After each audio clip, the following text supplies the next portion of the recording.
Physics 110, page 2 in the workbook.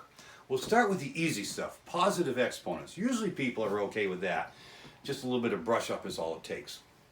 Well, let's start with this idea. X to the third power. All right. Well, remember, that's an exponent. And what's the definition of an exponent? It's an instruction. It's telling me to do something. It's telling me to write down X 3 times and then multiply them. That's it. That's all it's saying. All right. Now, at this point, I want to address the elephant in the room. Law of averages, there are about a third of the folks here in any given class that never got warm fuzzies about the idea of X's and Y's and A's and B's being numbers. So let me tell you the two and the only 2 reasons why we even do that. The first one is what I call the Ozzy Osbourne reason.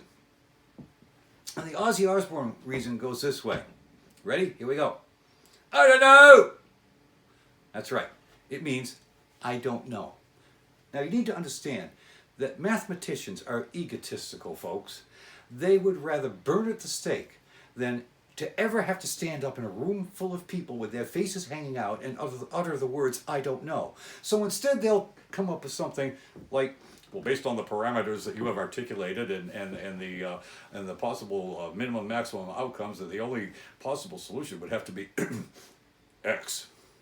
And at that point, you're supposed to be impressed. Ooh, he's smart. No, he's not. He's clueless. All right? So that's one reason that we use X, because I don't know. All right? Now, here's the other reason that we use X, and I call this the Lewis Black reason. Now, if you have a problem with strong language, this is a time for you to leave the room. I'm going to use some strong language. I'm a sailor. All right? So here's the Lewis Black reason why we use X's or Y's or A's and B's. You ready? Here we go. I don't give a shit what the number is. That's it. I don't know what the number is, or I don't care. So don't make it any more of a big hairy deal than that. That's what X's and Y's and A's and B's are. I don't know, or I don't care. All right? Okay, so now moving on, staying here with positive exponents, let's try this out. Let's say I got X to the third times X squared. What does that equal? Well, if you remember back in your freshman or sophomore year of high school, Mrs. Gilhooly told you the answer would be X to the 5th. Why? Well, because you add the exponent. Why? Because they told you to. Why?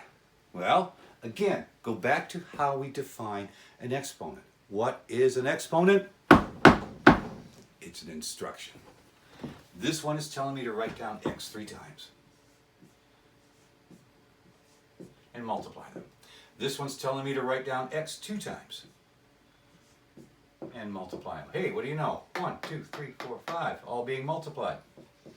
X to the 5th. So at this point, I think probably everybody's up to speed with this. I don't anticipate anybody getting a brain hemorrhage over this stuff. This is stuff that you're probably quite familiar with. But now we got to get into negative exponents, and that's where we get into some hot water. So that will be the next page, page 3.